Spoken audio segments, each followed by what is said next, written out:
પાલનપુરના Mansarovar road પર તારાનગર બાવડી ડેરામાં એકાદ વર્ષ અગાઉ એક 2.5 વર્ષીય ગુમ દીકરીનો રહસ્યમય સંજોગોમાં મૃતદેહ મળી આવ્યો હતો, જે ચકચારી હત્યા કેસના આરોપીને ડિસ્ટ્રિક્ટ સેશન્સ કોર્ટે પુરાવાના અભાવે નિર્દોષ જાહેર કર્યો હતો।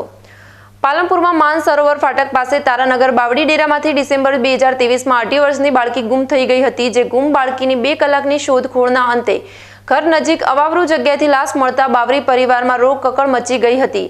જોકે બાવરી સમાજની માસૂમ દીકરીનો રહસ્યમય સંજોગમાં મૃતદેહ મળી આવતા સમાજની બહેનોમાં ભારે રોષ ફાટી નીકળ્યો હતો। બહેનો રેલી સ્વરૂપે ડીએસપી કચેરીએ પહોંચી હતી, જ્યાં હત્યારાઓએ ફાંસી આપવાની માંગ સાથે ભારે રોષ ઠાલવ્યો હતો।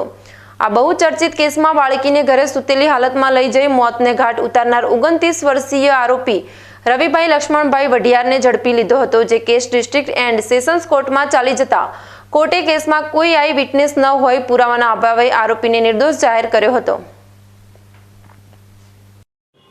પાલનપુર માનસરોવરના તારાનગર બાવરી ડેરામાં આજથી 1.5 વર્ષ અગાઉ એક બાળકીનું ખૂન થયેલું હતું અને દુષ્કર્મ થયાની ફરિયાદ હતી।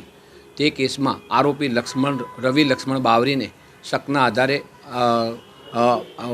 પશ્ચિમ પોલીસ સ્ટેશને આરબી ગોહિલ સાહેબે ધરપકડ કરેલી અને તે કામે આરોપીની સામે 300 ઇપીકો કલમ 302,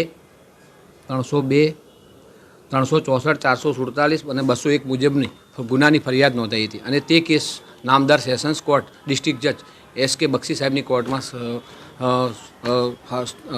કેસ દાખલ થયેલો, જેનો case number sessions case number 44/2024 દાખલ થયેલો, જે કેસ ગુણદોષ અને પુરાવાના આધારે ચાલી જતા અને એમાં સાંયોગિક પુરાવાના આધારે અને સાંયોગિક પુરાવાને અમારી દલીલને ધ્યાનમાં લઈ નામદાર કોર્ટે ગઈકાલે 30/1/2025ના રોજ આરોપી રવિ લક્ષ્મણ બાવરીને નિર્દોષ શંકાનો લાભ આપી નિર્દોષ ઠરાવી છોડી મૂકેલ છે।